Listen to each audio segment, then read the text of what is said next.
दिशा अपनी दादी के साथ एक छोटे से गांव में रहती थी। वह जब काफी छोटी थी तभी उसके माता पिता की मृत्यु हो गई थी।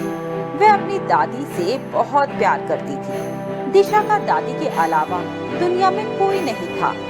दिशा की दादी सब्जी बेचकर जो थोड़ा बहुत कमाती थी उसी से उनका घर चलता था।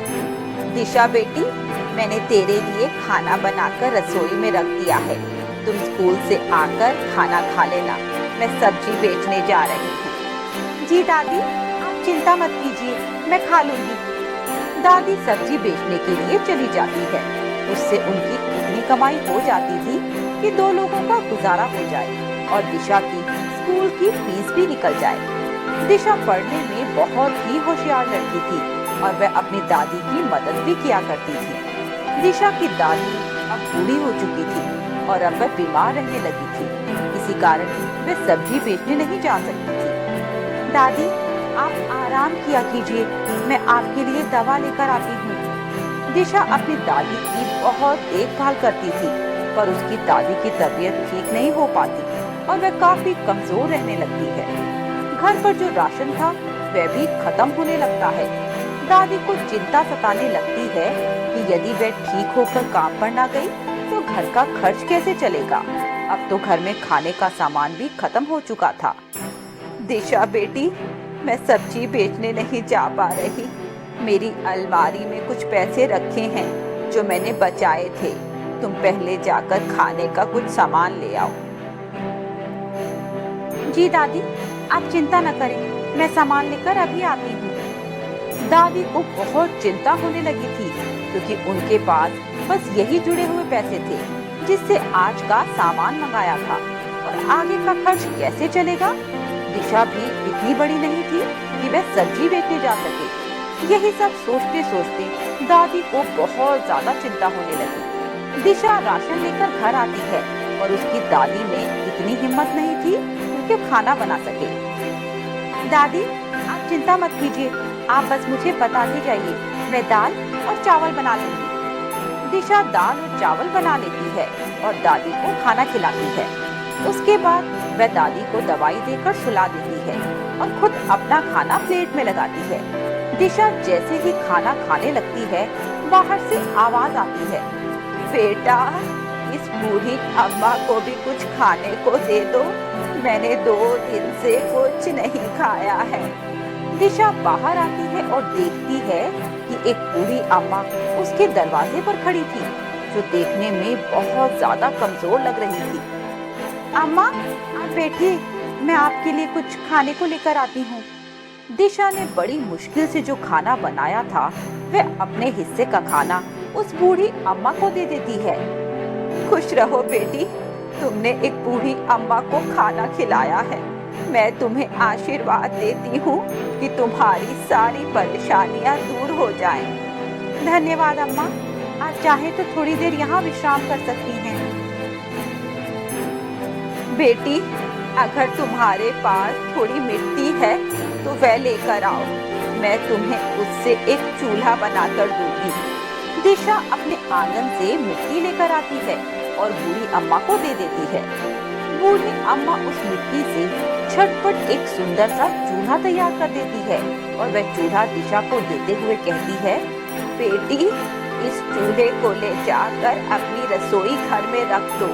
इसे आज रात को सूखने देना और सुबह इस पर खाना बनाना। कल जब तुम इसका श्री गणेश करो, इसकी पूजा करना। यह एक जादुई चूल्हा है।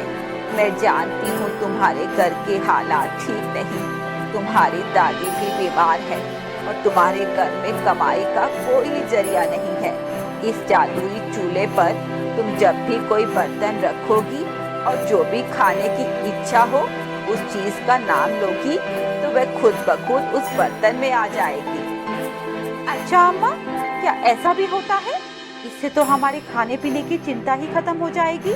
मेरी दादी को भी इस उम्र में जाकर सब्जी नहीं बेचनी पड़ेगी। हाँ बेटा, तभी तो मैंने तुम्हें ये जादुई चूल्हा बनाकर दिया है। धन्यवाद अम्मा, मैं ये चूल्हा अंदर रखकर आती हूँ। दिशा जैसे ही उसे रसोई घर में रखकर बाहर आती है उसकी आंखों से वह बूढ़ी अम्मा ओझल हो जाती है। वह इधर उधर देखती है पर वह अम्मा उसे कहीं नजर नहीं आती। अगले दिन सुबह दिशा जब उठती है तो रसोई घर में जाके चूल्हे की पूजा करती है और उस पर एक खाली बर्तन रखकर कहती है, आज तो हलवा खाने का मन है। तभी बर्तन में हलवा बनकर तैयार हो जाता है। ये देखकर दिशा बहुत हैरान होती है। वह जल्दी से हलवा प्लेट में डालकर दादी के पास जाती है और उन्हें सारी बात बताती है कि किस तरह कल बूढ़ी अम्मा ने उसे एक जादुई चूल्हा बनाकर दिया है। अरे वाह बेटा, ये तो बहुत ही अच्छी चीज है। भगवान ने हमारी परेशानी दूर कर दी। उनके आशीर्वाद से ही वह बूढ़ी अम्मा हमें ये चूल्हा देकर गई है, जिससे कि हमारे खाने पीने की समस्या खत्म हो गई है। इसके बाद उनके दिन अब आराम से कटने लगते हैं। उस जादुई चूल्हे पर वह जो भी खाना चाहते थे वह बनकर तैयार हो जाता था। उनके पड़ोस में रहने वाली विमला एक दिन उनके घर आती है तो देखती है कि दादी पोती खाना खा रही हैं और वहाँ पर तरह तरह के पकवान रखे हुए हैं। अरे वाह दादी, आज कहीं दावत थी? इतने अच्छे अच्छे पकवान रखे हुए हैं। अरे नहीं नहीं, आओ तुम भी खाना खा लो। दादी बात डालते हुए विमला को भी खाना परोस देती है। विमला खाना खाकर घर चली जाती है और बहुत सोचती है, इन लोगों के पास तो खाने के भी लाले पड़े हुए थे। ये 2 वक्त के खाने के लिए भी मोहताज थे और आज इनके यहाँ 56 भोग लगे हुए हैं। इनके पास इतने पैसे कहाँ से आ गए? कुछ तो चक्कर जरूर है, मुझे पता लगाना पड़ेगा। यही सब सोचते हुए अगले दिन विमला कटोरी में एक सब्जी लेकर बहाने से दोबारा दादी के पास जाती है। अरे दादी, आज मैंने एक स्पेशल सब्जी बनाई है तो मैंने सोचा कि थोड़ी सी आपके यहाँ भी दे दूं। अरे आओ आओ विमला, यह कटोरी रसोई घर में रख दो। दिशा जब आएगी तब मैं यह कटोरी तुम्हें भिजवा दूंगी। विमला रसोई घर में कटोरी रखने जाती है तो वह देखती है कि चूल्हे पर खीर की पतीली रखी हुई है। इतनी सारी खीर 2 लोगों के लिए देखकर उसका माथा ठनकता है और वह सोचती है कि इतनी खीर इन लोगों ने क्यों बनाई है। विमला वह कटोरी रखकर चुपचाप निकल जाती है।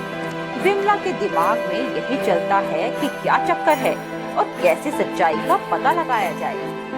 एक दिन विमला छुपकर खिड़की से देखती है कि दिशा चूल्हे पर एक खाली पतीली चढ़ाती है और कहती है, आज तो पनीर खाने का मन हो रहा है। उस पतीली में पनीर बनकर तैयार हो जाता है।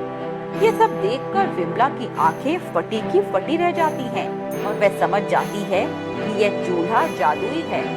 विमला के मन में लालच आ जाता है और वह चूल्हे को हासिल करने के लिए सारे दिमाग लगाने लगती है।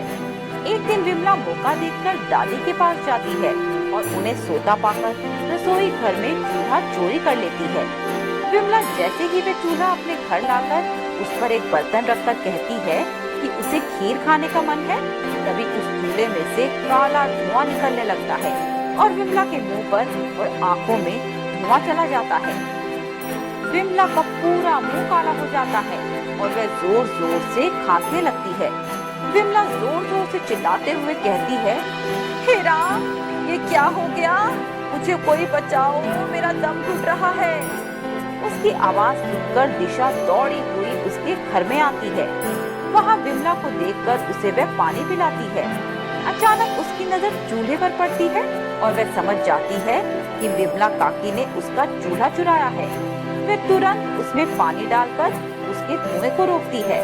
तभी विमला दिशा से कहती है, मुझे माफ कर दो दिशा, मैंने लालच में अंधे होकर तुम्हारा जादुई चूल्हा चुरा लिया था, जिसकी मुझे ये सजा मिली है। तुम अपना चूल्हा वापस ले जाओ, मैं आइंदा कभी ऐसी गलती नहीं करूंगी। आप माफी क्यों मांग रही हैं काकी? आपको अपनी गलती का एहसास हो गया, इतना ही काफी है। आइंदा आप कभी भी किसी की चीज पर नजर मत रखिएगा। इसी तरह विमला को सबक मिल जाता है और दिशा वह चूल्हा लेकर अपने घर वापस आ जाती है।